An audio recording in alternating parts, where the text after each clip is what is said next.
Hello, my friend. Today I will tell you another long-forgotten legend. Close your eyes and let the magic transport you to Middle-earth. Our journey begins.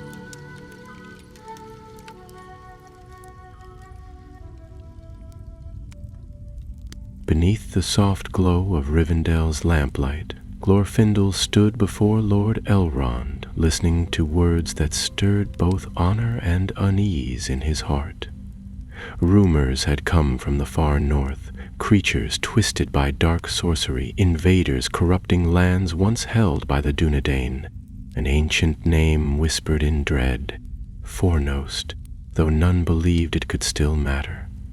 Yet now, that lost outpost slept no more. Its stones wept sorrow, and its shadows birthed whispers of something foul. Elrond spoke quietly, but every syllable carried urgency.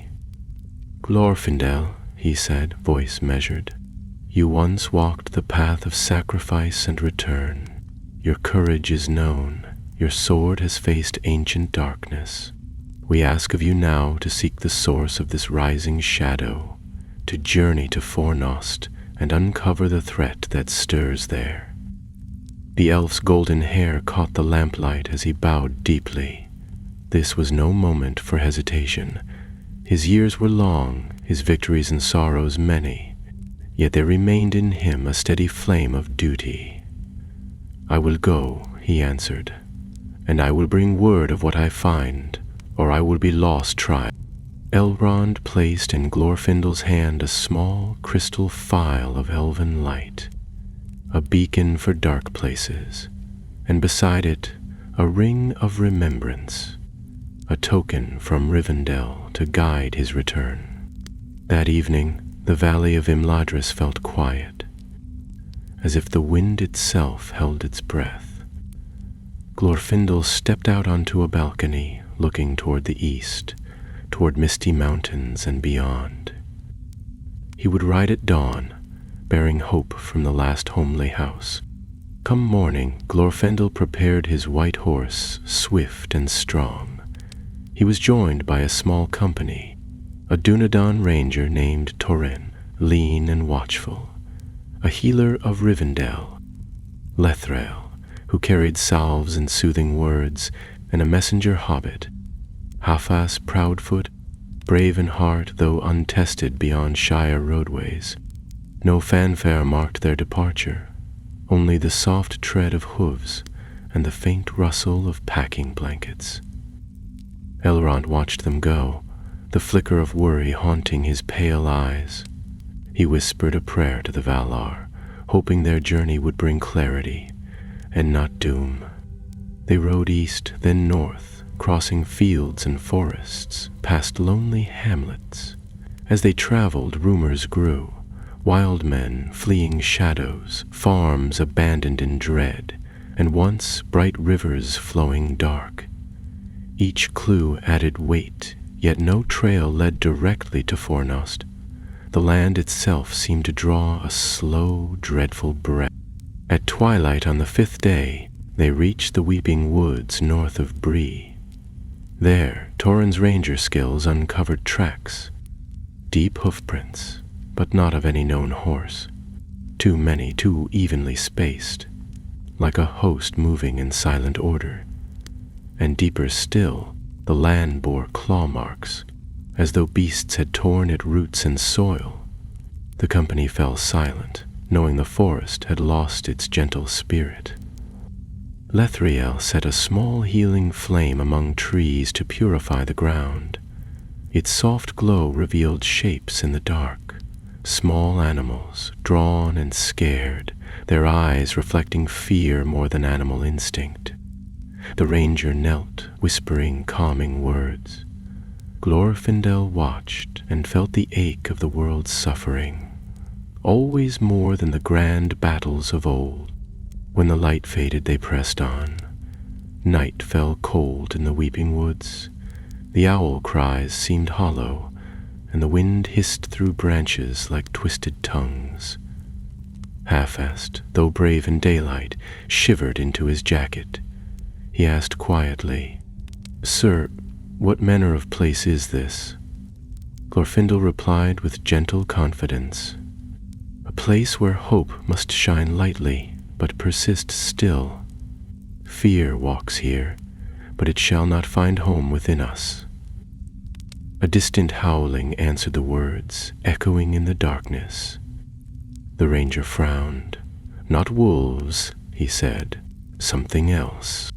Torches lifted, they followed the sound to a glade. There a deer lay caught in a trap of black iron, its legs bound by cruel enchantment. Around it the earth writhed and boiled as if alive, dark magic seeping into the soil. Lethriel gasped and ran to help, but Torren held her back. "Be wary," he warned. "This is Morgul craft, old and deadly." Glorfindel dismounted. His voice rang calm, strong. "By elven care and Dunedain courage, we free this creature." He laid a hand on the trap, the crystal file glowing, and cold light spread across the iron. Creaking and snapping, the fetter collapsed. The deer limped free, shaking its head, eyes bright with startled dignity, before it vanished into the night. In that moment, Glorfindel felt a tension shift. The land pulsed with uneasy release, but the trap's ruin stirred echoes in the darkness. A whisper, maybe wind, or something more sinister, seemed to respond. The elf turned, sensing watchers beyond the circle of light. He called softly, "We move on, but know this, we come with light, and we shall not be undone." Torchlight bobbed as the company mounted and rode deeper into night. The forest's sorrow continued to murmur. Their path lay north still to Fornost, abandoned or besieged, hidden or broken. Yet in Glorfindel's heart the fire of resolve burned steadily on. The road north twisted through frost-bitten hills, where the winds spoke in strange voices, and the trees grew stunted and gray. It was the land of forgotten paths and long-forsaken ruins, where the bones of Arnor's glory lay scattered like broken relics beneath the snow. Glorfindel and his company pressed on, riding past crumbling towers and moss-choked stones that once stood proud along the great road to Fornost. Even the ranger Torren, born of these lands, admitted he had never wandered so far beyond the known trails. There was a sense among them, not of being watched, but of being remembered, as if something old and vengeful stirred beneath the ground. They made camp on the seventh night beside the ruins of a way station. Its walls were half swallowed by the earth, its roof long since fallen in, and the scent of age and ash clung to the stones. Torren insisted they keep no large fire, for though it might bring warmth, it would also draw eyes in the dark. Instead, Lethriel kindled a single smokeless flame, veiled by her own enchantment, and they huddled around it while the wind howled outside. Half-est spoke little, curled in his blanket, though he kept glancing at the shadows beyond the firelight, as if expecting to see figures emerge at any moment. "Tell me, Master Glorfindel," he said at last, his voice quiet, "did you truly battle a Balrog? My uncle always said that was just a tale, meant to frighten young hobbits into staying home." The elf chuckled, though there was no mockery in his voice. "I did," he said gently, "long ago, in the hidden city of Gondolin. And I fell with him into fire and ruin, but I was returned, for the need was great, and Middle-earth was not yet free of darkness." Ost stared, eyes wide. "And you're not afraid to go back into shadow, after all that?" Glorfindel's gaze turned toward the mountains, his face quiet. "I am not fearless, but fear is not a master. One can carry it and still walk forward." Lethriel, seated nearby, looked up from where she was tending to her satchel of herbs and murmured, "And yet the shadow grows bolder now. I feel it, seeping into the land like black water." Torin nodded. "Last winter, near Lake Evandene, we found an entire village empty. Doors wide open, food left on plates. No blood, no signs of struggle, just silence." He glanced at Glorfindel. "The king does not speak of it, but his men whisper of old evils waking. I believe this trail we follow leads to one of them." By morning, the clouds had thickened and snow began to fall, not heavy but persistent, blanketing the world in a muffled hush. The horses trod carefully through the drifts, and the travelers kept their cloaks tight, eyes squinting into the haze. As the land rose into low hills, the trees grew thin and twisted, and by midday the road vanished entirely beneath ice and root. Torin scouted ahead and found signs again, hoofprints, faint and half swallowed by snow, but unmistakable. They led not to Fornost as expected, but toward a cleft in the hills, a narrow vale that should not have existed on any map. A shadow seemed to lie over it, not cast by cloud or hill, but of something heavier, something that pressed upon the spirit. They entered the vale cautiously, descending into silence deeper than any they had known. Even the wind fell still. There were no birds, no tracks of deer or hare, only the slow crunch of their own passage and the strange sense that each footstep was being answered far away, as though the earth itself were listening. Then, quite suddenly, the ground beneath them shifted. The snow gave way beneath Torin's horse, and the beast reared with a scream, tumbling back into a hole that yawned like a broken mouth. Torin leapt clear, but the horse fell with a dreadful thud, followed by a scraping sound from below.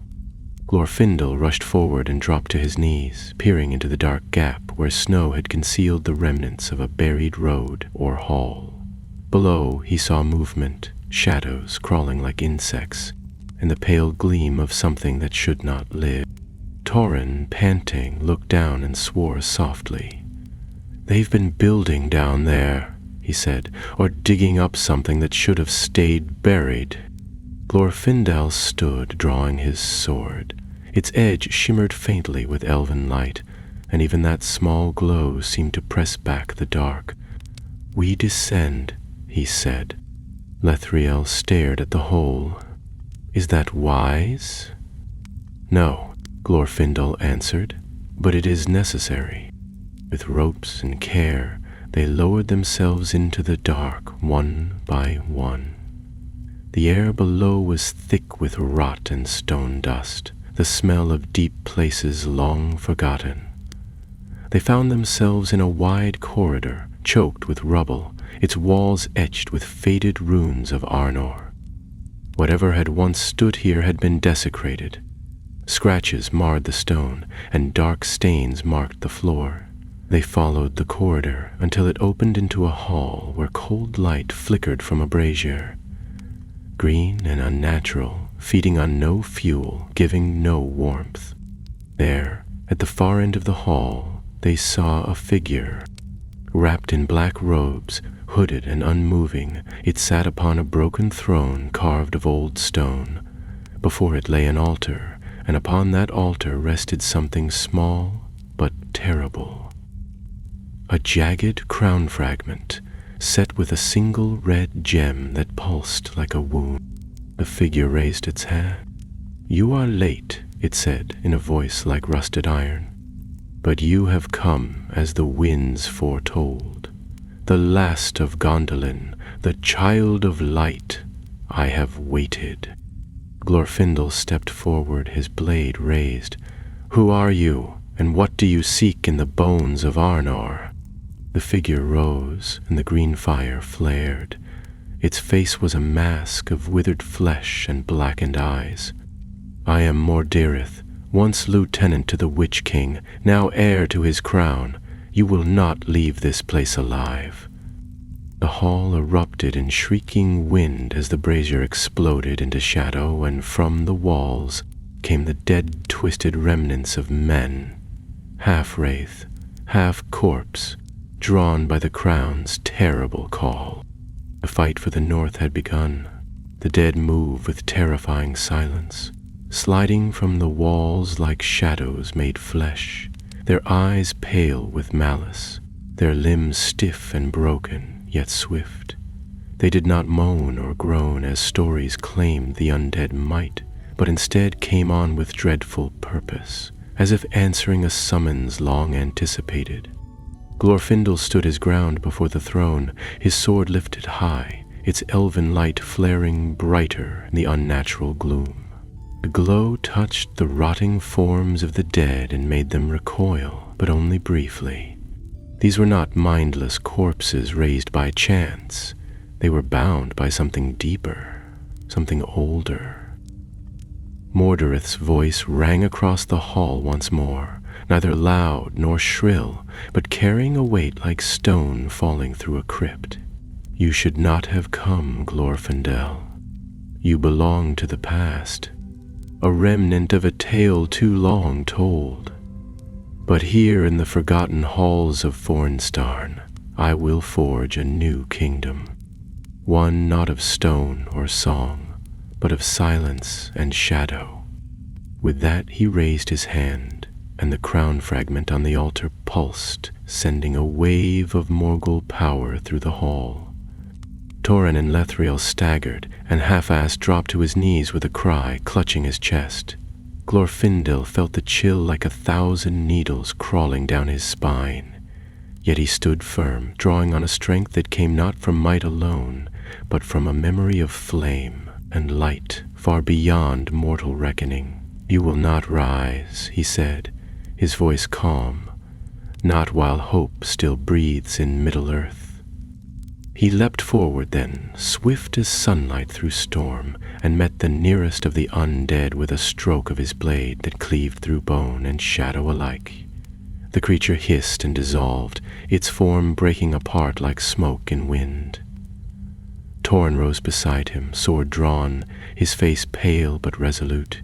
He struck down another, then another, fighting with the grim determination of the Dunedain. Lethriel cast bursts of elven light into the horde, momentarily scattering them, while half-assed scrambled to the side, fumbling for his sling and hurling stones with surprising accuracy.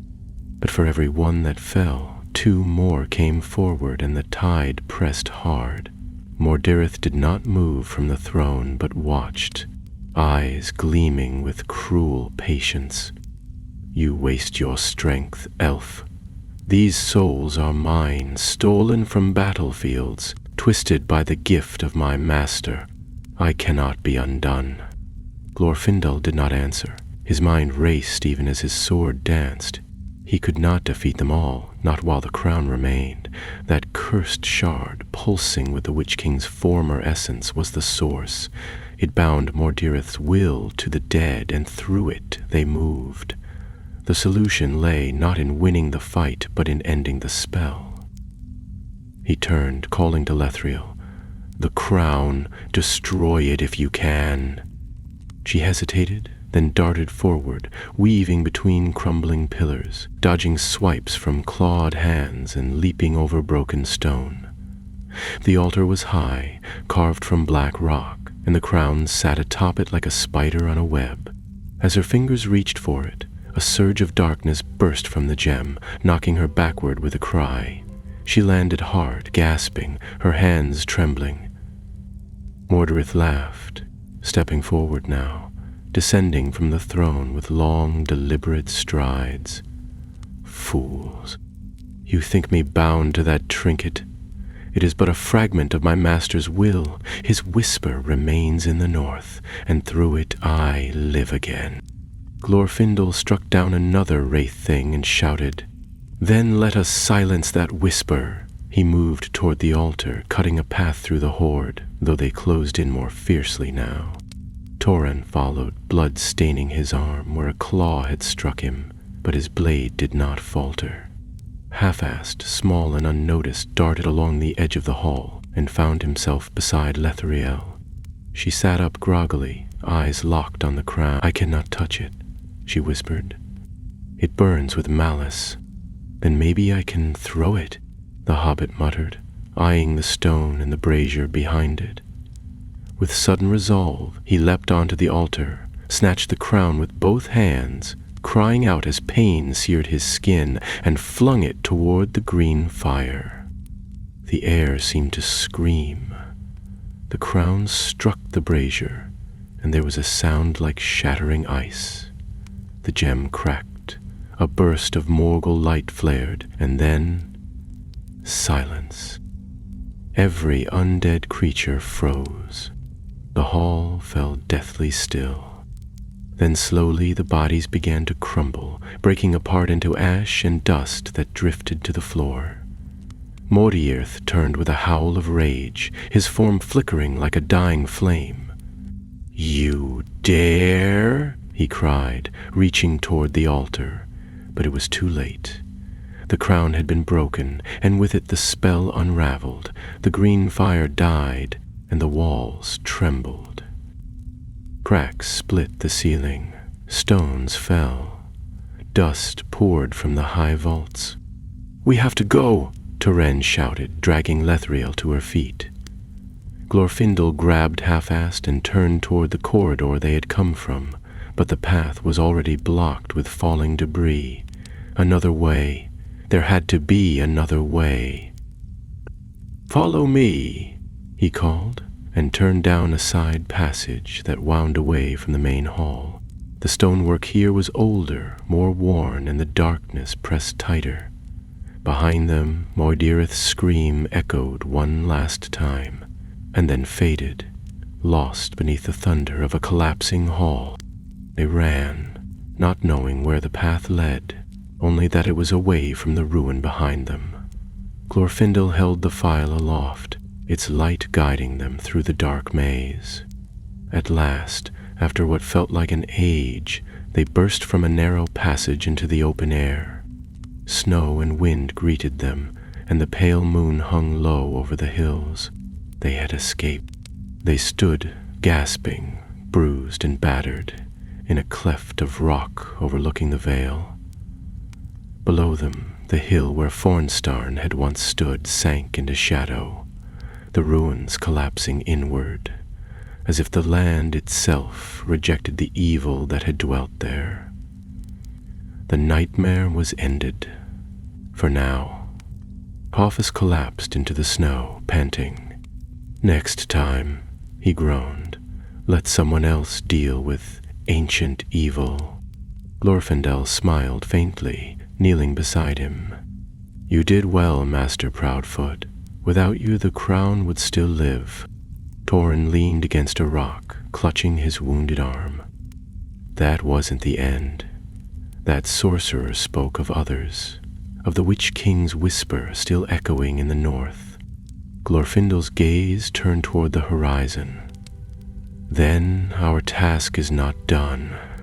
They would rest that night, beneath the stars and the watchful wind, but even in their weariness, each of them knew the journey was far from over.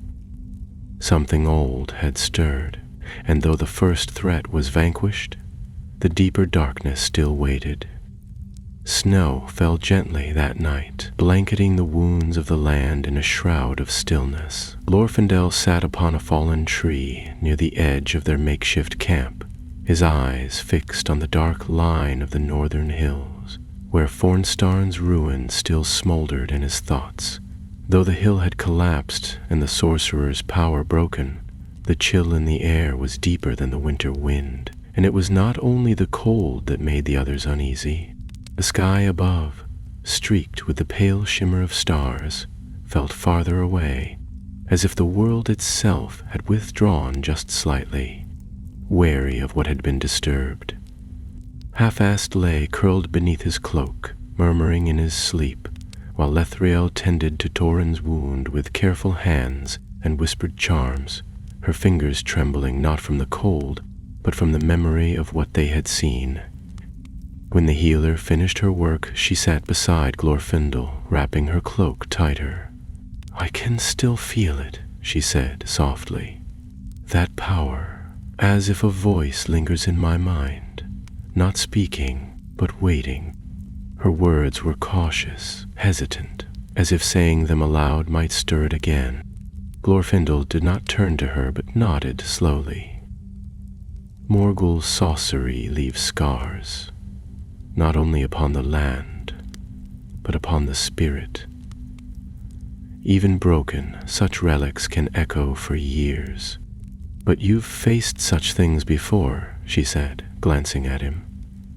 "Balrogs, wraiths, the darkness of Angmar itself. How do you endure?"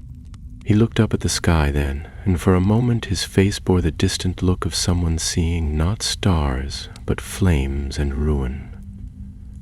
"Because I have fallen and returned," he answered at length. "There are few truths left unknown to me, save one: why I was sent back. I serve the light, yes, but I wonder if it is to watch, to witness, or to act. Sometimes I feel like a blade held in waiting, drawn only when the fire grows too fierce." The silence between them deepened, filled only by the soft crackling of their small fire and the sighing of the wind through the pine trees. Torrin stirred behind them and sat up with a grimace, wrapping a fresh bandage around his arm. "If that was just one fragment of Angmar's evil," he said through clenched teeth, "then we may be in for more than just a hunt." Hoffist, now awake, groaned and rubbed his face. "I suppose we're not turning back then?" he asked, though he already knew the answer. "No," Glorfindel replied, standing slowly. "We've pulled one thread from the tapestry. If we stop now, the rest will weave itself anew." By morning, they had made their decision. The destruction of the crown had indeed undone Mordirith's enchantment, but the sorcerer's final words still rang clearly in their minds. "My master's whisper remains in the north." It was not just an empty threat. The Witch King of Angmar had perished in the War of the Ring, but not all of his malice had been scattered to the wind. Something lingered, some remnant of will, carried perhaps in ancient relics, or buried in old strongholds long forgotten. They turned their path westward, skirting the edge of the Weather Hills, where ancient watchtowers crumbled in silence. Torrin led them now, relying on half-remembered tales and scattered Dunedain records that spoke of a place called Dol Vague, a ruin once used by the Witch King during his early conquests of Arnor. Few dared seek it out, for it lay hidden in the folds of the misty hills, surrounded by curses and the shifting paths of illusion. The journey took 3 days through snow and mist, the land growing harsher with each mile. Trees thinned, the ground hardened, and the wind grew sharp, carrying faint cries that were not always the wind. On the second night, they passed the remains of a village. Stone huts blackened by time and fire, their doors hanging open as if the people had simply stepped away one day and never returned. Lethriel placed small rooms of protection at the thresholds, while Glorfindel examined the wells and hearths, searching for signs of life. There was none. No bones, no tools, no clothing. Just emptiness. "Something swept through here," he said at last, his tone grim. "Not to destroy, but to claim." Torrin frowned. "A wraith?" "No," Glorfindel answered. "A shadow that does not wear flesh, but consumes it. This is not a place death passed through. It is a place where life was pulled away." They pressed on the next morning under low gray skies. At midday they found what they were looking for. A narrow ravine twisted through the hills, choked with thorn and rock.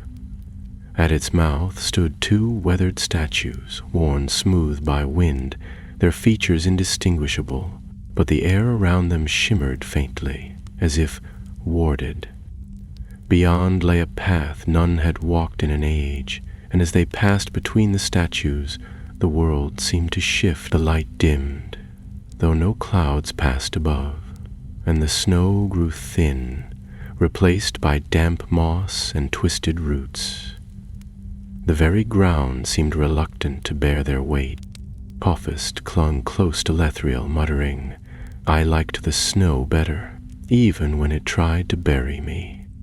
The path led them to a wide clearing, ringed by dark trees and silent stones. At its center stood Dol Vague. Once a tower of black stone, it was now only a stump, jagged and cracked, but still rising above the mist. Around it the earth was blackened, not with fire, but with something deeper, sorrow etched into the soil. Glorfindel stepped forward and paused. His hand tightened on the hilt of his sword. "There is something here," he murmured. "Something watching." Lethriel drew a breath. "It's waiting for us." "No," said Turen, eyes narrowing. "It's calling us." And indeed, they all felt it now, a subtle tug, like the pull of a dream or memory half remembered. A voice, not loud or clear, but persistent. It was not the voice of Mordorith, nor of the Witch King, but something less formed, more ancient, a presence that had no name, only a purpose. Glorfindel turned to his companions. "Prepare yourselves. We may be stepping into a place even I do not understand." Then he stepped into the clearing, and the world seemed to breathe in the moment Glorfindel stepped beyond the moss-stained threshold of the clearing. The air changed. It thickened, not with smoke or mist, but with presence, the kind that wrapped around the bones, pressing into the hollows of the mind like damp fog. Tauren, Lethriel, and Half-Hast followed, reluctantly at first. Though none dared remain behind, the clearing closed in around them, not physically, but in sensation. Its trees felt like watchers, each gnarled bough an arched brow, each tangled root a coiled serpent. The broken tower of Dol Vague stood at the center like a wound in the earth, half swallowed by time, yet unwilling to fade. Glorfindel led them with measured steps, his sword sheathed, but his hand resting on the hilt. He did not speak, nor did the others, for sound itself seemed foreign here, as though the very air resisted anything but silence. When they reached the base of the tower, they found the stone dark with moisture, though the sky above was dry. Strange symbols, runes older than Arnor, older even than Angmar, were faintly etched into the foundation stones. Tauren reached out, touching one with his gloved hand, but flinched back as if it burned. "This is not the work of men," he muttered, voice low. "Nor elves, it's older." Glorfindel nodded. "A shadow born before names, perhaps before language." He turned to the others. "Stay alert. What lies within may not be a creature of flesh, but it is no less dangerous." They passed through what remained of the tower's entrance, a broken arch with a lintel half collapsed. Inside, the ruin opened into a chamber that descended in a spiral, the stair winding down into darkness. The stones wept with cold damp, and the steps were slick. Lethriel conjured a light from her palm, a soft white glow that clung to her hand like moonlight wrapped in silk. It illumined no more than a few paces ahead, and beyond that was only blackness. Down they went, step after step, deeper into the earth. The passage narrowed, then opened into a circular room whose walls curved like the inside of a well. At its center stood a dais, and upon it a mirror, not large, not ornate, just a simple oval glass set into a stand of black iron, yet its surface shimmered as if alive, as if it breathed. Glorfindel approached cautiously. "It's a seeing glass," he said, but even as he said it, he knew that wasn't quite true. This was no palantir, no tool of the Númenóreans or the elves. This was older and stranger, and when he looked into it, he saw no reflection. Instead, he saw flame, not flame in the ordinary sense, but a fire that moved with will. Shapes danced within it, dark forms with crowns of shadow, armies marching beneath banners of bone and thorn. He saw the fall of Fornost not as it had been, but as something deeper, a memory twisted into prophecy. He saw the Witch King standing not in defeat, but in triumph, his broken helm restored, his voice raised not in death, but in command. Then the vision changed. The fire drew inward, curling around a single figure, cloaked in dark robes, face hidden, but the shape was unmistakable. Glorfindel saw himself, not as he was now, but draped in shadow, his golden hair grayed, his sword blackened, his eyes empty. He stumbled back, breath caught in his throat. "What did you see?" Lethriel asked, her voice barely a whisper. "Deception," he replied, but his voice was strained and warning. Altist had wandered closer and peered into the mirror. "It's just fire," he said, and... "Oh..." He stopped, eyes wide. He took a step back quickly and said no more. Torin approached the dais, but did not look. Instead, he examined the iron base. "This is no ordinary relic," he said. "It's a tether, anchored to something deeper. That's why the land feels wrong. This tower is not the root of the corruption, it's just the gate." As if to confirm his words, the chamber trembled. Not violently, not as in an earthquake, but subtly, like the breath of something massive stirring below. The light in Lethriel's hand flickered, dimmed, then steadied. From the base of the dais, a faint hum began to rise. The mirror glowed more brightly, its fire swirling faster. "We have to break it," Glorfindel said. Lethriel shook her head. "No blade will harm it. This is bound by will, by purpose. It must be unbound, not shattered." Torn looked at her sharply. "You mean someone must enter it?" She nodded. "Confront what it shows. Deny its claim." Glorfindel stepped forward again, the fire of the mirror painting his face in warm light. "Then it must be me. It showed me what I fear. That makes it mine to face." Before anyone could protest, he placed his hand upon the glass. The world turned inside out. He was no longer in the chamber. Around him stretched a vast plain of ash and ruin, a sky bruised and broken, where lightning cracked but thunder made no sound. The mirror had swallowed him, not in body but in mind, and here in this space-bare world the shadow ruled. He stood atop a hill of skulls, and below an army stirred, an army not of orcs or men, but of fallen elves, their eyes hollow, their blades dripping with malice. At their head stood the shadow of himself, cloaked in darkness, sword alight with black flame. "This is what you could become," the shadow said, its voice his own but colder, void of warmth. "You the returned, you the undying. You are not a beacon, you are a weapon, forged by higher will, loosed upon the world when all else fails." "I am what I choose to be," Glorfindel answered. The shadow laughed. "Choice is an illusion. You were sent back, not for peace, but for war.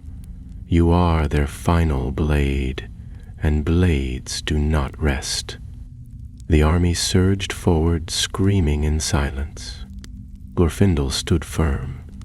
He raised his hand, not to strike, but to cast light.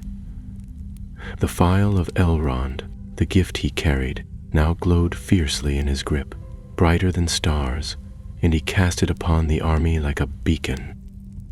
The shadows shrieked, and the false vision trembled. The mirror cracked. Back in the chamber, the others watched as the glass split down its center, the flame within shuddering, then extinguishing. Glorfindel collapsed backward, gasping, his eyes wide with pain and fire. But he was awake. "It's broken," Lethriel said, awed. "No," he whispered. "It's free. The gate is closed." The humming stopped. The chamber grew still. The presence that had watched was gone. Dolveg was silent once more. But the journey, they knew, was not yet over. They did not linger in Dalvea. Though the tower had fallen quiet, its silence now held the weight of finality, as though something vast and watching had simply turned away. Glorfindel, still pale and unsteady from his encounter with the mirror, insisted they leave at once. He spoke little as they climbed the winding stairs out of the tower, and his eyes, though alert, seemed fixed inward, as if listening to echoes that none of the others could hear. Lethriel stayed close by him, ready to offer healing if needed, though she said nothing, sensing the strain that now lay over him like a second cloak. Half-assed for his part, was unusually subdued. The hobbit kept glancing behind him at the darkened threshold, his usual cheer buried beneath a lingering discomfort that he couldn't quite explain. They emerged into daylight that felt strangely bright after the chamber's gloom. The sun had pushed through the clouds, casting a golden hue across the frozen ground, and for the first time in days, the air smelled clean. Yet even as the wind carried away the musty scent of the cursed ruin, a heaviness remained. Tora knelt by the old path, examining the soil where their tracks had begun. "Whatever watched from this place," he said, brushing dirt from his gloves, "has gone deeper. I don't think it was tied to the tower alone." Glorfindel nodded. "It was a gate, yes, but not a final one. We've sealed one passage. There may be others." He drew his cloak tighter and looked north again. The old strongholds of Angmar were never few, and not all were mapped even by the Duendine. Hafist finally spoke, tugging at the edge of his cap. "You mean to keep going, into the mountains?" "We must," Glorfindel said. "There's a pattern. First Fornstarn, then Dolveg, each site linked to the Witch King's dominion. If remnants of his power are being awakened, someone, something, is doing it with purpose. We must find where that purpose leads." They rested briefly and made their way westward again, cutting across the barren highlands toward the edge of the cold fells. The land here was harsher, the snow deeper, and the winds cruel. The peaks of the misty mountains loomed ever larger in the distance, great teeth biting at the sky.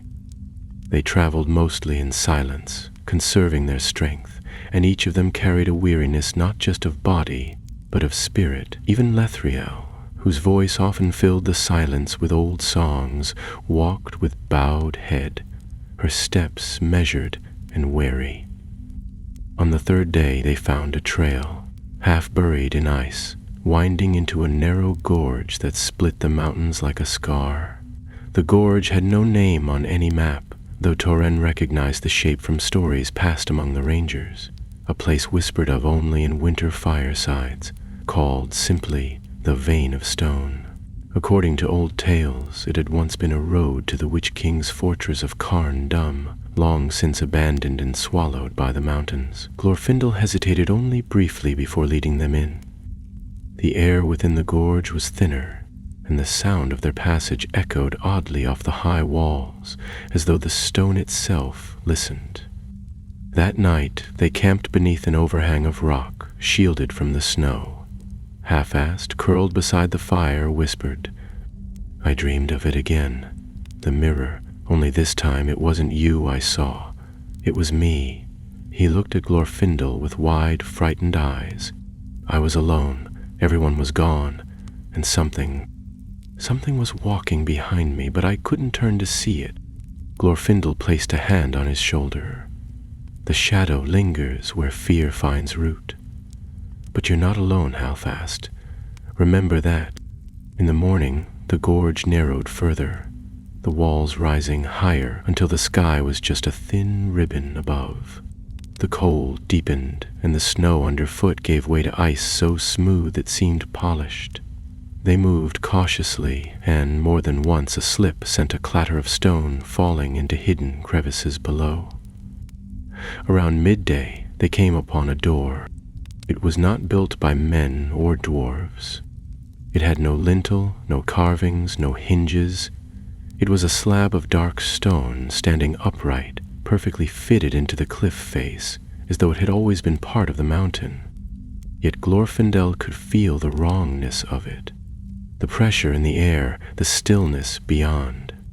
He approached, placed a hand against the surface, and felt it pulse faintly beneath his touch. This was made by will, he murmured, not by craft. Torin stepped beside him. What's beyond it? Glorfindel closed his eyes, focusing.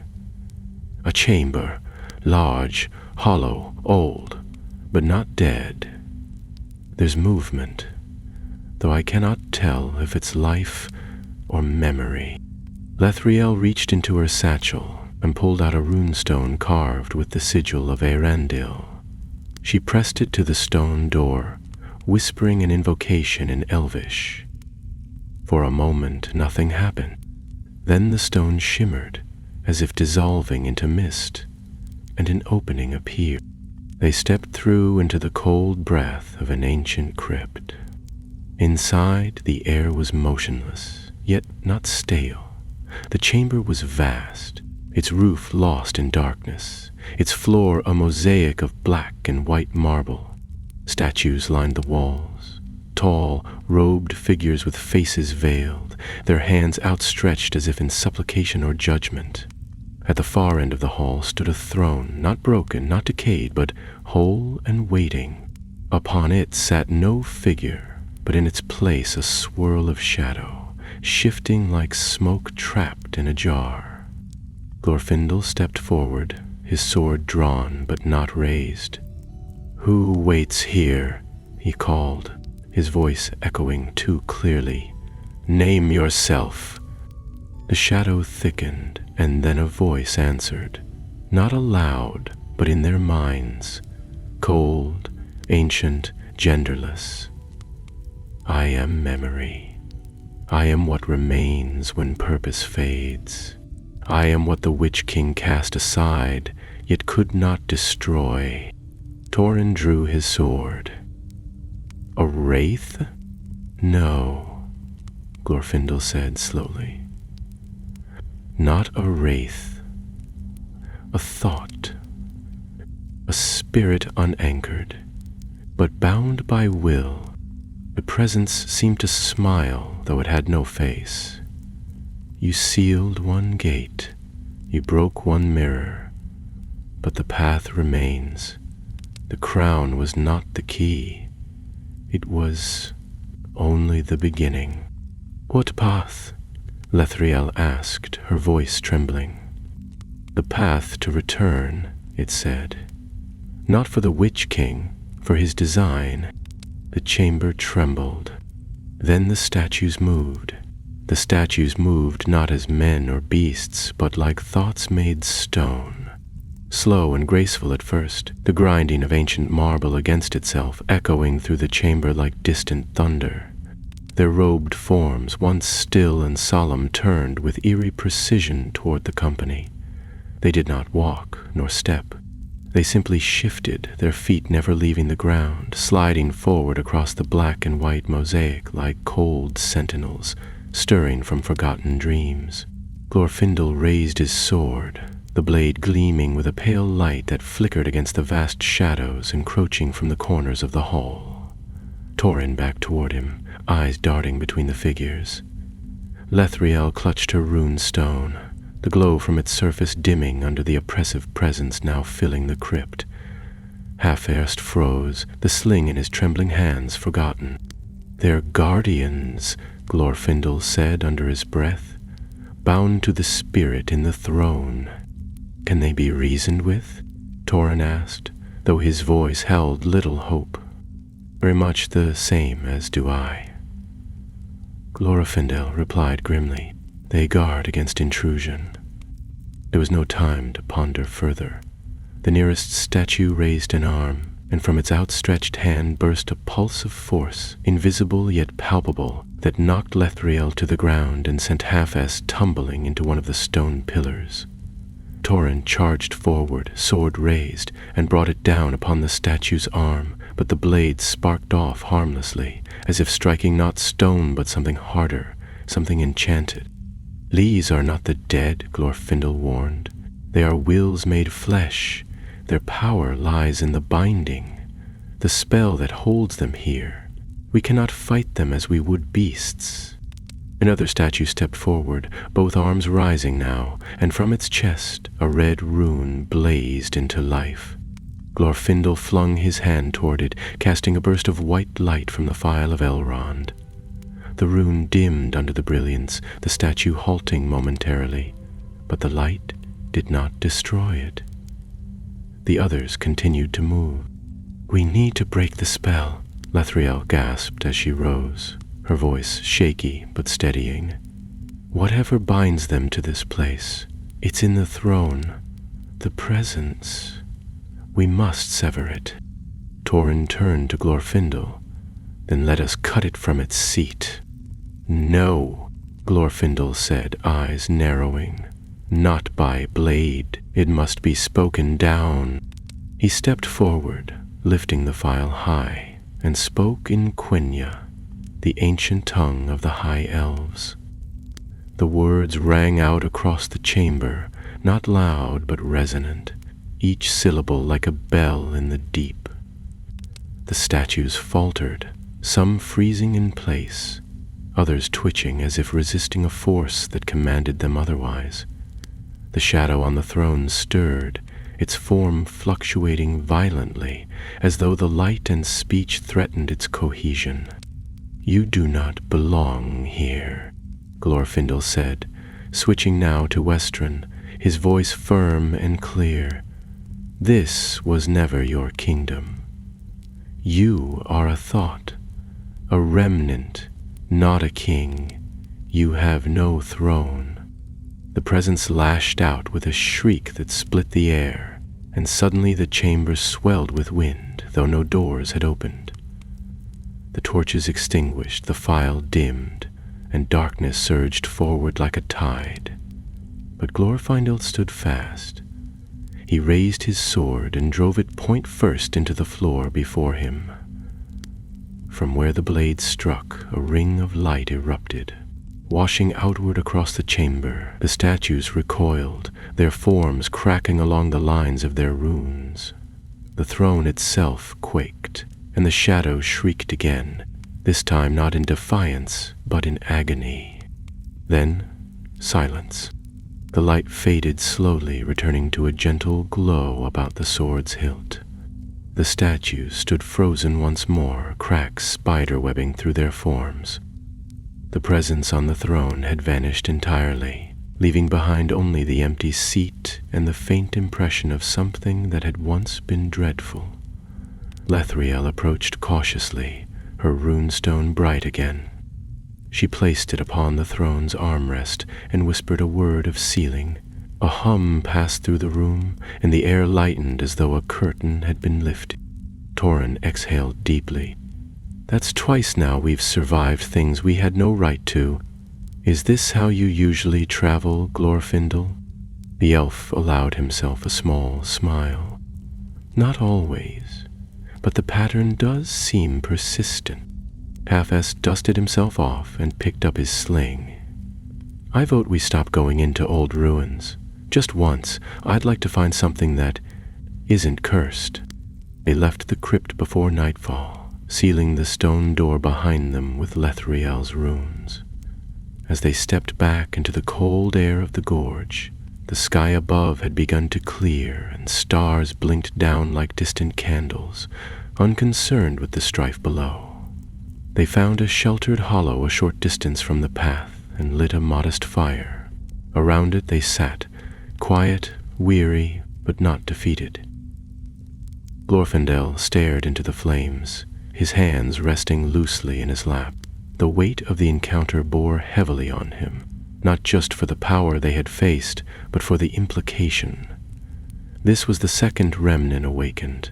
First the crown, then the mirror, now this throne, each one connected not directly to the Witch King himself, but to his dominion. They were not mere traps or curses, they were fragments of a larger design. Someone was gathering them.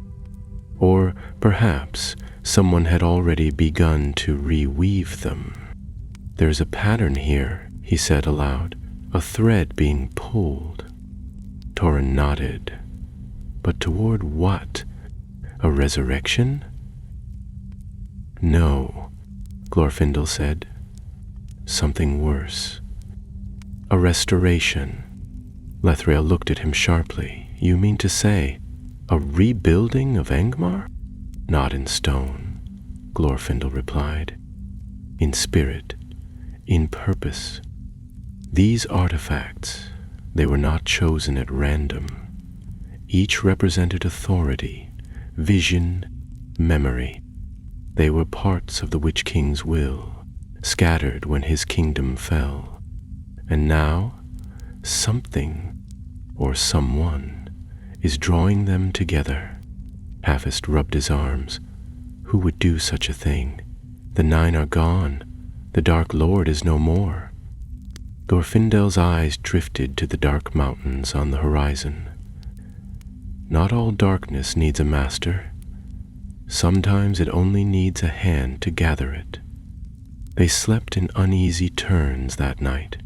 The fire kept low, their dreams filled with distant echoes and ancient voices.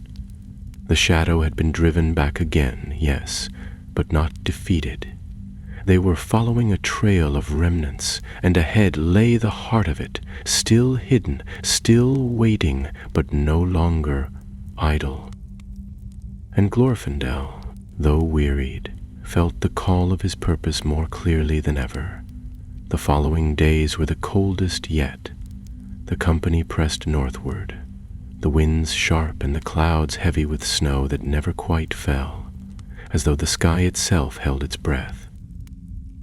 Glorfindel rode ahead of the others, his face turned constantly to the horizon, where the gray peaks of the Etamors rose like jagged teeth against the sky. He had spoken little since their descent from the crypt, and though he answered when addressed, his words were few and carried the weight of memory. It was as though something within him had turned inward, seeking answers that none of them could provide. Torin walked beside his horse, his injured arm bound but not yet healed. Lethriel tended it when they paused, her touch gentle but her expression troubled. Even Hafist, ever the light-hearted soul, had fallen silent. The burden of what they had seen and the realization of what they might yet face seemed to press on each of them like frost on the soul. The land did little to ease their minds. The hills grew wilder, the trees more twisted, and the signs of life, birdsong, tracks in the snow, the rustling of animals, vanished entirely. It was as though the world ahead had been emptied, scrubbed clean of all but the wind and the cold. By the fourth night, they found shelter in a hollow beneath a leaning cliff, its overhang shielding them from the bitter wind. Lethriel lit a fire with careful hands, using a charm to coax damp wood into flame. They gathered close around it, their cloaks drawn tight. Hafist took out a piece of dried fruit from his pack and chewed it slowly, staring into the flames. "This all feels too quiet," he said finally. "Long season of peaceful quiet. Not even waiting quiet, just wrong." "It's the land," Torin replied, tossing a twig into the fire. "It's holding its breath, as if it knows something is coming and doesn't dare move." Glorfindel nodded. "There is a stillness to evil when it is preparing to rise." They slept in shifts, as they always did, though sleep came sparingly. When Glorfindel took his watch, he stood at the edge of the firelight, gazing up at the stars.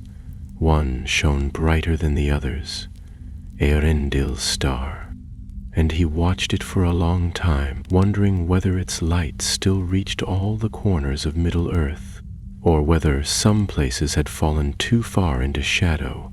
He remembered Gondolin, its towers bright against the mountains, the scent of white blossoms in the wind, and the singing of voices now long faded.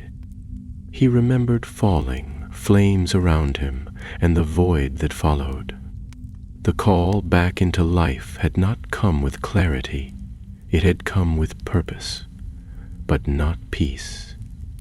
Perhaps this, now, was why he had returned. In the morning, they left the hollow and turned eastward toward the edge of the northern moors. The ground here was harder, covered in brittle ice that crunched underfoot. Strange stones jutted from the snow, angular and black, as if volcanic, though no heat had touched this place in centuries. Glorfindel paused at one such stone and brushed the snow away with his boot. Beneath the frost was a symbol, a jagged crown surrounded by twisted thorn. Thorin crouched beside it. "This is no marker of burial." "No," Glorfindel said, eyes narrowing. "It is a brand, a claim." They followed the stones as they became more frequent, forming a trail that led toward a cleft between two hills. Within the pass, the snow ceased entirely, and the ground turned dark with soot. The air here felt thicker, as though every breath weighed heavier than the last. At the end of the path stood a structure unlike any they had yet seen. It was not a tower nor a hall. It was a pit, wide and circular, its rim lined with broken statues and rusted ironwork. From it rose a faint light, not warm, not bright, but flickering like the last embers of a dying fire. They approached cautiously, Glorfindel at the front, his sword unsheathed. As they neared the edge of the pit, they saw that it was deep, impossibly deep, and within its depths swirled shadows that did not rise, but coiled like smoke clinging to a fire long extinguished. In the center of that void hovered a shape, half-warmed like a body built from ash and whispers, and around it fragments of weapons floated, shattered blades, rusted helms, shards of armor. Turning slowly in the void like forgotten thoughts, Lethriel gasped. "This is not a place of the dead," she said, her voice trembling. "It is a forge." Glorfindel stepped to the edge, his eyes locked on the swirling figure. "It is the Forge of the Fallen, a place where the Witch King bound the souls of his servants. They were not buried, they were melted down, into weapons, into spirits, into curses." Thorin's grip tightened on his sword. "And now it's awakening." The shadow within the pit turned toward them. It had no eyes, no mouth, but they all felt its attention like a hand on their throats. It spoke not in words, but in thought, a hiss that crept into their minds. "You seek to unmake what was built in flame. You are too late. The last piece awakens, and the king's will returns." Glorfindel stepped forward, the light from the phial flaring in his palm. "There is no king here, only ruin." The shadow hissed louder. "He returns not as flesh but as legacy. His spirit scattered, but his will endures. You cannot kill a design." Suddenly, from the pit, tendrils of shadow lashed upward, striking at the edge. Glorfindel raised his blade and deflected the first, its touch burning cold as ice. Turen and Lethriel stepped beside him, fending off the tendrils, while Hafiz ducked behind a broken statue, fumbling for his sling. The ground trembled beneath their feet, and the air filled with the sound of thousands of whispers, all saying different things in different tongues. But the meaning was the same. You cannot stop it. Glorfindel thrust his sword into the earth at the pit's edge, channeling the light of the file down into the void. The shadows screamed, not in pain, but in defiance, and recoiled. The figure at the center of the forge shrieked, its form unraveling briefly, then reforming. "We cannot destroy it here," Glorfindel said through gritted teeth. "This is its source. We must find the final piece, the one that binds all the others." Lethriel turned, eyes wide. "Where?" Glorfindel looked north again. Beyond the hills, the Ettenmoors rolled into the distance, and at their edge, just visible in the far shadow of a crooked peak, stood a ruin, black and sharp like a broken fang. "Carn Dum," he said, "the throne of the Witch King, that is where it ends." The name hung in the air like a blade drawn in silence. Carn Dum. Even the wind seemed to retreat from it, curling around the jagged rocks instead of passing over them. Half-Assed looked at Glorfindel in disbelief. "That place still stands? I thought it was just a ruin burned and broken after the Witch King fled south." "It was never truly destroyed," Glorfindel answered quietly. "Not in the way it needed to be. Its halls were emptied, yes. Its towers fell, but the foundation, the seat of its will, was carved into the mountain itself. And what is carved into the stone of Angmar never dies easily." They departed the forge with haste, its cries fading into a pitiful whisper behind them.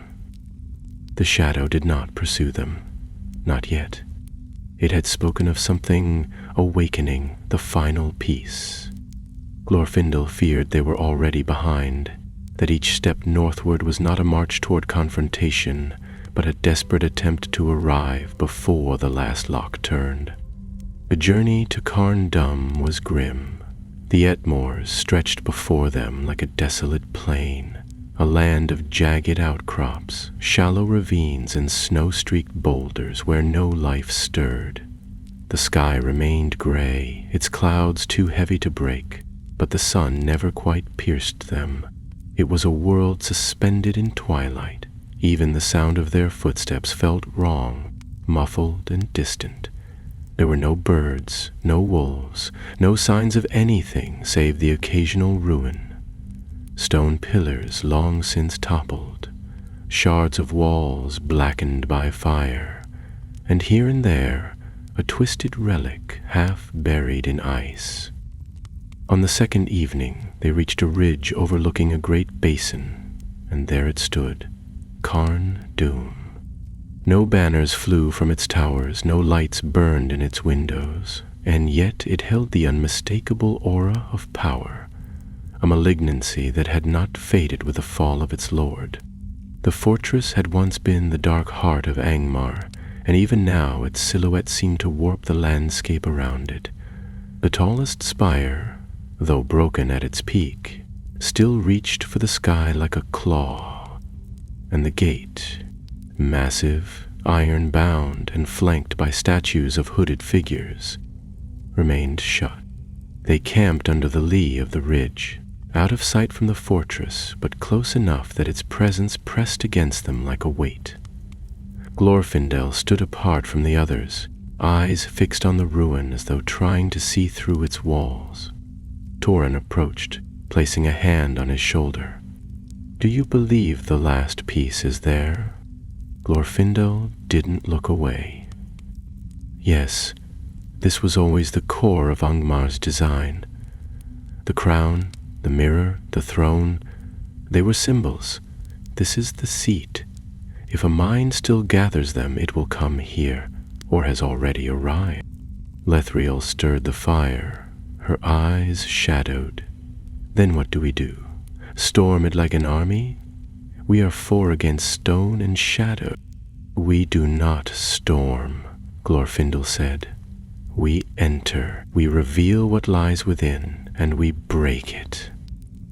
They moved before dawn. The climb down from the ridge was treacherous, the rocks slick with frost and the path narrow. They reached the valley floor as the sky lightened to a pale gray and began the slow approach across the dead plain. As they neared the gate, they found the remnants of old battles, shattered bones half sunk in the earth, rusted armor still locked in place by frozen sinew. These were not recent dead, but relics of the final wars of Arnor, and yet something about them felt preserved, as if the decay had been halted by some unseen hand. At last they reached the gate. It loomed before them, untouched by time. Glorfindel approached and placed a hand against it. The iron was bitter cold, but it yielded beneath his touch, groaning as it shifted inward. No trap, no resistance, as if it had been waiting. Beyond lay a great courtyard, ringed with towers and strewn with rubble. The walls bore scars from siege, black scorch marks and collapsed walkways, but the core of the fortress remained intact. They crossed the courtyard in silence, their eyes on the central keep, its door half open, darkness yawning within. The moment they stepped through, the light dimmed and the cold deepened. Inside, the air was stale, filled with the scent of ash and long extinguished fires. The hall they entered was vast, its floor patterned with faded mosaics depicting battles long past. Along the walls stood broken braziers, and high above banners hung in tatters, their sigils unrecognizable. A staircase led downward into the mountain. But as we entered, a glance down at a carpet of mountain, Glorfindel led them without pause. They descended into blackness, the air thick with ancient dust. Lethriel's rune stone lit the way, its light catching on carvings in the walls, tales of conquest, torment, and rituals written in runes that no longer belonged to any living tongue. At last the passage opened into a vast chamber carved into the heart of the mountain. At its center stood a plinth, and upon it rested a helm. It was not whole. The metal was cracked and tarnished, the crown of it dented and bent, but its shape was unmistakable. This was the helm of the Witch King. Glorfindel stepped forward, sword lowered. This is it, the last piece. As he drew near, the air stirred. Shadows slithered across the walls, pooling behind the plinth. A voice rose, not loud, but so cold it froze the breath in their lungs. 3 you broke, 1 remains. Return it, and the design is made whole. From the darkness emerged a figure cloaked and hooded. Not Mordireth, nor any wraith Glorfindel had seen before. This one did not shimmer with spectral light or scream in hunger. It walked with purpose, not malice. I am Narrated, it said, chosen of the broken will.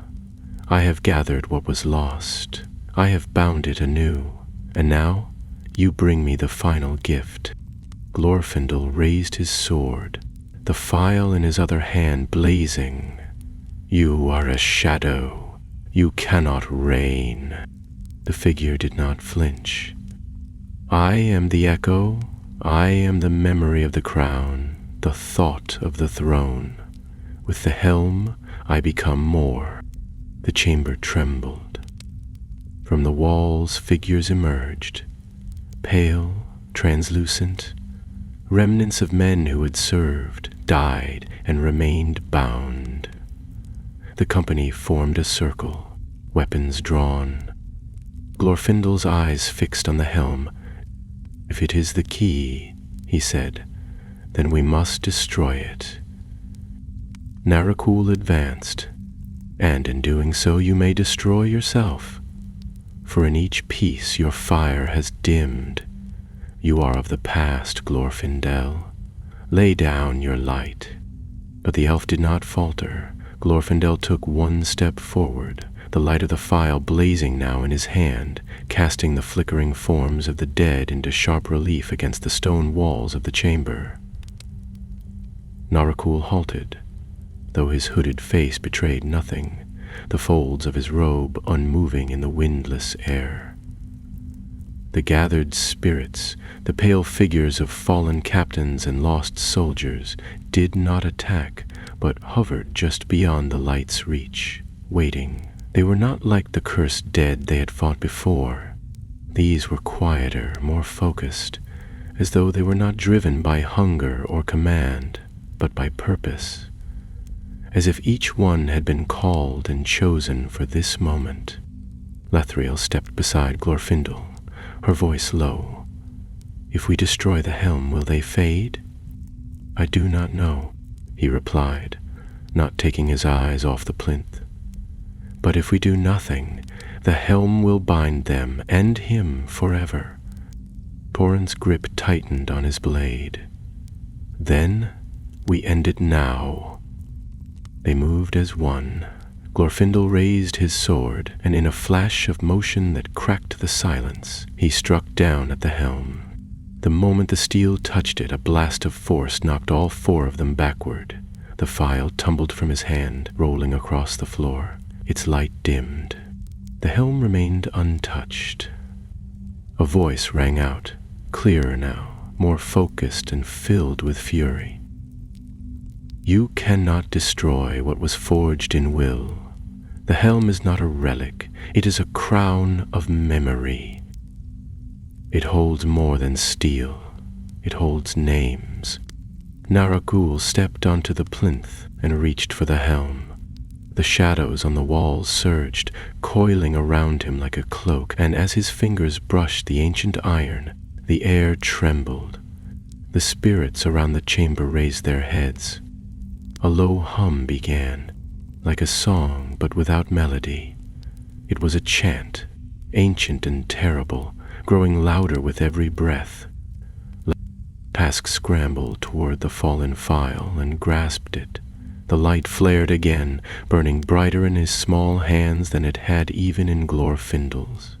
He cried out, not in fear, but in defiance, and threw it at Narrakul. The crystal struck the helm just as his fingers closed around it. The explosion of light was blinding. For a moment, all was white. When their vision cleared, Narrakul was no longer alone. He stood transformed, no longer a shadow, but a figure cloaked in dark armor, crowned with the helm that now burned with blue flame. His face was still hidden, but his voice rang with a resonance that shook the very foundations of Carn Dum. "You have completed what I began," he said, and the echoes of his voice carried through the halls like war drums. "You brought the light to forge the dark. You made the crown whole." "No!" Glorfindel shouted, forcing himself upright. "You are nothing but a fragment, an echo without master or destiny. You cannot rise." "I have risen," Narrakul answered, "and I remember. I remember the Black Captain's command, the fall of Arnor, the scream of kings as they died in the snow. I am not the Witch King, but I am what he left behind." He raised a hand and the dead surged forward. Lethriel drew her blade and cast a burst of blinding light into the crowd. Torin met the first ghost with steel, his sword slicing through the pale form with grim precision. Hatha stuck low, slinging stones into the shadows that writhed and took form around them. Glorfindel charged at the plinth again, but Narrakul met him with a blow that sent a shockwave through the chamber. Their swords clashed, light against flame, and the battle ignited like a storm of memory and fire. Each strike was more than steel. Glorfindel felt it. Each blow from Narrakul carried not just strength, but history. He fought with the memories of 1,000 battles, the voices of lost captains, the wrath of a fallen kingdom. It was like fighting a war in the form of one man. But Glorfindel had faced worse. He had fallen to flame once, and he had risen through shadow. He pressed the attack, blade gleaming, eyes blazing, pushing Narrakal back with each step. "You are not a king," he shouted. "You are a wound, and I will close it." Narrakal raised his arm and cast a wave of darkness outward. The light faltered, the others thrown back against the stone. Lethriel's cry rang out as she struck the wall, and Tauren's sword skittered from his grip. The spirits surged again, but Half-Assed leapt to Glorfindel's side, holding up the file once more. The light returned, fierce and wild, forcing the dead to recoil. Glorfindel saw his moment. He struck again, once, twice, and then drove his blade through the helm, not to break it, but to pierce the memory it carried. The light from the file shone through the blade, pouring into the helm, into Narrakal, into the very foundation of Carn Dûm. There was a scream, long, echoing, layered with 1,000 voices. The spirits wailed, their forms unraveling into light and wind. The helm cracked, the blue flame sputtered, and Narrakal staggered. With a final cry, Glorfindel wrenched his sword free, and the helm fell. Narrakal collapsed with it, his body dissolving into ash before it touched the floor. The chamber shook.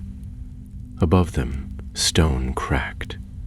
The fortress groaned. Glorfindel turned and gathered the others. "We must go. Now." But they fled the chamber, racing up the staircase as the mountain groaned around them. Rubble fell, the walls cracking open as if Carn Dûm itself was dying. They burst from the central hall just as the towers above began to collapse, the sky above choked with dust. Behind them, the great gate fell inward, blocking the way, and the spire crumbled into a rain of shattered stone.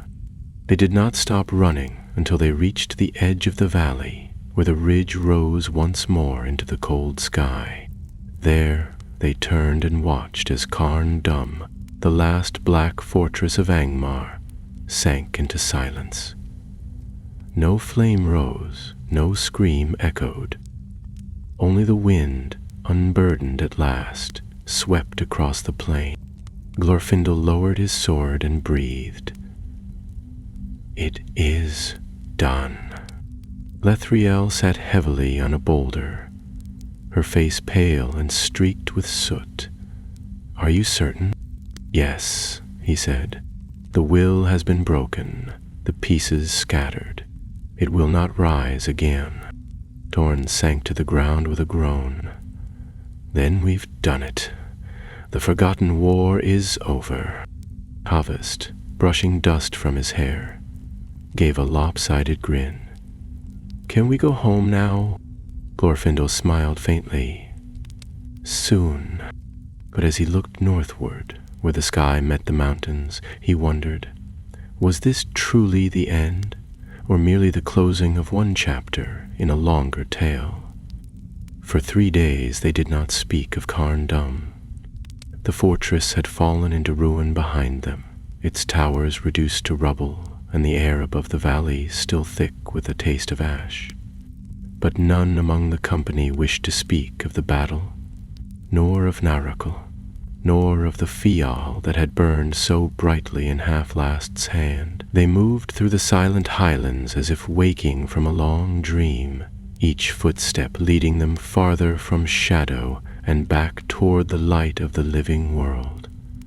Glorfindel led them without faltering, though his steps were slower than before, and the gleam in his eyes, once sharp and golden, had softened. He did not seem weakened exactly, but changed, like a blade that had been heated and cooled too many times and now bore the faintest warp of wear. Lethriel watched him closely when he wasn't looking, tending his wounds without needing to ask. The light of the file had scoured something from within him, something too vast for words.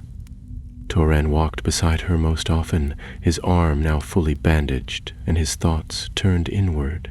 He was a ranger by blood and calling, accustomed to solitude and silence, but the weight of what they had seen spirits unmoored from death, remnants of kings long dead made into weapons of thought, pressed upon him like a second cloak. Half-assed, though ever resilient, was uncharacteristically quiet as they left the Edenmores behind, still made wry comments when the path grew steep or the wind blew too hard. But there was a shadow in his eyes now, a glimmer of memory that had not been there when they set out from Rivendell. By the 6th day, the weather began to turn. The snow fell gentler, the sun broke through the clouds, and the air grew warmer with the promise of spring. It was not yet the green of summer, but the scent of thawed earth returned, and the silence of the land gave way to the rustle of trees and the occasional cry of a hawk overhead. They camped by the edge of a clear stream, the first they had seen since entering the northern reaches, and for the first time in many days, the water was sweet. That night, Glorfindel stood apart once more, but this time not out of isolation. He stood at the stream's edge, listening to its murmur as it slipped over stone. When Lethrael joined him, he did not turn, but she did not need him to. They stood in companionable silence until she said quietly, "You gave something of yourself, didn't you, in that chamber?" "Yes," he replied, his voice calm but edged with weariness. "I gave what was necessary. Light is not drawn without cost. The file burned brightest through Halfcast's hand, but it was my flame it borrowed." She looked at him with concern. "Will you fade?" "Not yet," he said, and then, after a moment, "But someday, yes. Each time I pour out what was given to me, I come closer to the end of my return. One day I will be called back, and I will not resist it." Lethrael reached out and touched his arm gently. "Middle-earth will not forget. That is not my worry," Glorfindel said with a small smile. "But Middle-earth must learn to carry its own light. The Age of Heroes cannot last forever." The next day they crossed the last rise of the hills and came into view of Rivendell. Even from afar it shimmered like a jewel among the cliffs and trees, its white walls and silvered rooftops gleaming in the spring sun. Birds flew above the waterfalls, and the scent of blooming flowers drifted faintly through the wind. Half-assed gave a quiet cheer, more of relief than excitement, and Turen clasped Glorfindel's shoulder with a wordless nod. They had returned. Elrond awaited them at the gates, dressed in gray and silver, his expression both grave and welcoming. He embraced Glorfindel first, long and silent, before turning to the others with respect in his eyes. He listened as they recounted their tale, spoken in pieces around a hearth fire later that evening. Fornstarn, Dolva, the pit in the Ethenbergs, and at last Carn Dum. When they spoke of Narrakul and the helm, Elrond's face darkened, but he said nothing until they had finished. "You have done what few ever dared," he said at last. "You struck at the root of a shadow many believed already gone. You have torn out a remnant of Angmar that might have festered for another age. But at cost," Glorfindel said quietly. "A light does not burn without feeding." Elrond's gaze rested on him. "And yet you stand.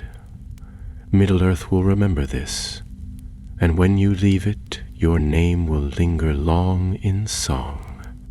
Glorfindel smiled faintly but did not speak. He was thinking of the snow-covered hills, of the cracked helm in the chamber, of the voice that had said, "You cannot kill a design." He wondered if that was true even now. In the days that followed, Rivendell celebrated their return quietly but warmly. Half-assed was granted a place of honor in the Hall of Lore, where he shared tales of hobbit bravery and humility that delighted the elves and earned him more than one bottle of fine wine. Tauren remained a few days before departing south to rejoin the Dunedain, though not before sharing a final toast with Glorfindel under the star. Lethriel chose to stay, her work not yet finished, and she and Glorfindel often walked the gardens together in the evenings, speaking little but finding comfort in shared silence. Spring grew stronger. The trees turned green once more, and the waters of the Bruinen rushed with fresh life. Birds nested in the eaves, and Rivendell sang with the sounds of peace. Yet Glorfindel remained restless. One evening, as the last light faded from the sky, he stood on the high balcony that overlooked the valley, the wind tugging at his cloak. Elrond joined him, silent at first, then speaking softly. "There will be others, shadows yet unformed, but you have bought us time." Glorfindel nodded. "Time is a gift, but it is not endless." "No," Elrond agreed, "but neither is the darkness." And as the stars began to kindle above them, Glorfindel stood beneath their watchful gaze and knew, though the tale of Nerakul was ended, the story of Middle-earth was far from over. Summer crept gently into the valley of Rivendell, its warm breath coaxing the last of the snow from the high peaks and filling the groves with birdsong and light. Flowers bloomed across the terraced gardens, vines spilled lazily from stone arches, and the air smelled sweet with the fragrance of honeysuckle and cedar. Life, it seemed, had reclaimed the land. And yet, for Glorfindel, the quiet that followed their return was not a reprieve, but a season of reckoning. In every petal he saw memory, in every breeze a whisper of what had passed. His days passed not in weariness, but in reflection, as though the weight of long years had suddenly made itself known again.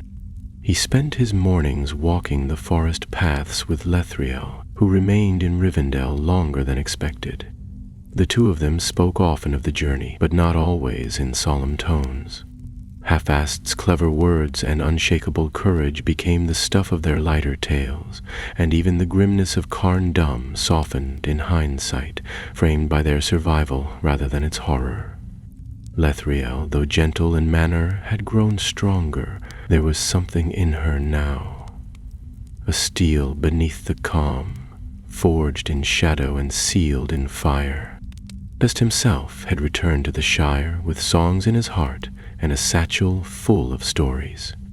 Elrond had gifted him a leather-bound book of blank pages, and the Hobbit promised to fill it with tales, true and exaggerated in equal measure. He had left Rivendell with a smile and a wink, though his eyes lingered on Glorfindel for longer than he let on. There was respect there, but also a question, a silent wondering if they would meet again. Glorfindel had answered with a small nod and the parting gift of a carved stone, shaped like a mountain and etched with an elvish rune meaning courage hidden. Thorin had ridden south a week earlier, his injuries healed, but his heart still marked by what they had faced. He had said little during his final days in Rivendell, but when he left, he paused at the edge of the bridge and turned back. "You saved more than a kingdom," he had said to Glorfindel. "You saved something that might have been forgotten. You saved the truth." Now, with only Elrond and the quiet halls for company, Glorfindel found himself standing often in the Hall of Fire, listening to the songs of old. He rarely joined the singers, but when he did, his voice carried like a river's current, gentle, strong, and slow. One evening, as twilight fell, he sang of Gondolin, not of its fall, but of its gardens, its children's laughter, and the sunlight on white stone. The listeners, elves and men alike, did not speak when the song ended. It was a silence not of sorrow, but of reverence. Elrond, who had been seated near the hearth, rose and came to Glorfindel's side. "You sing of peace," he said. "That is new." Glorfindel smiled faintly. For many years I sang only of war, but now I remember the peace too. It is harder to recall, but perhaps that is why it matters more." Elrond regarded him for a long moment. "You are not as you were." "No," Glorfindel said, "and I never will be again." The days passed, and the sky grew brighter, but Glorfindel knew the time had come. There was a restlessness within him, not born of fear or duty, but of knowing. His time in Middle-earth, though long, was drawing to its close. The sea called to him, not with urgency, but with the promise of stillness. Yet he did not leave suddenly. He walked the gardens each morning, he spoke to the birds, and sometimes he simply sat and listened to the sound of the river as it moved through the valley like a timeless breath. One morning he stood again on the balcony that overlooked the eastern lands. The breeze lifted his golden hair, and his eyes followed the line of the horizon until they disappeared into haze. Lethriel joined him there, her steps soft, and stood beside him in silence. "Where will you go?" she asked. "Where I know that my going will not leave something undone," he answered. "Then you will never leave," she said gently. Glorfindel turned to her. "Perhaps, or perhaps the work is not mine alone anymore." She did not reply, but the look in her eyes told him she understood. He placed a hand over hers for a brief moment, then released it. Later that day, he entered the Hall of Lore and placed his sword, sheathed and polished, upon a stone pedestal beneath a great tapestry. The blade had seen centuries of battle, had tasted the fire of balrogs and the chill of wraiths. Now it would rest, its light no longer needed to cut darkness, but to remind others that light had once stood and had not faltered. He did not announce his departure. One morning, as the mist still clung to the gardens and the birds were just beginning to stir, he passed beneath the high arch of Rivendell's eastern gate. He wore no armor, only a silver cloak, and carried with him a staff of pale ashwood and a satchel of old parchments. The elves who saw him did not call out, they simply bowed their heads, as though watching the turning of a star. He walked east, toward the sea, and though he passed through lands now peaceful, he still saw what others did not, the scars, the memories, the faint tremors left behind by ancient grief. Yet he also saw the healing. Fields that had once burned now bloomed. Children's laughter echoed in towns where silence once ruled. Hope, small but enduring, had taken root. When at last he reached the shores of the west, the ships were waiting. Not many, not grand, but beautiful, their white sails trembling in the salt wind. The sea stretched before him, endless and gray, and on its far side something beyond time awaited. Glorfindel stood a while on the shore, gazing at the waves. He did not weep, he did not speak. He simply stood, tall and golden, a light even in the soft gray dawn, and then, with quiet steps, he boarded the ship and sailed west. The world did not shake, the stars did not fall, but far across Middle-earth, in quiet glens and firelit halls, his name was remembered. In the Shire, it was told that a hobbit once traveled with an elf whose eyes held the sunrise. In the north, rangers whispered of a warrior who had faced the darkness and returned. In Rivendell, his songs still echoed. And so ended the tale of Glorfindel, the forgotten hero of Middle-earth. Not lost, not fallen, but departed, leaving behind not glory or legend, but the quiet memory of light.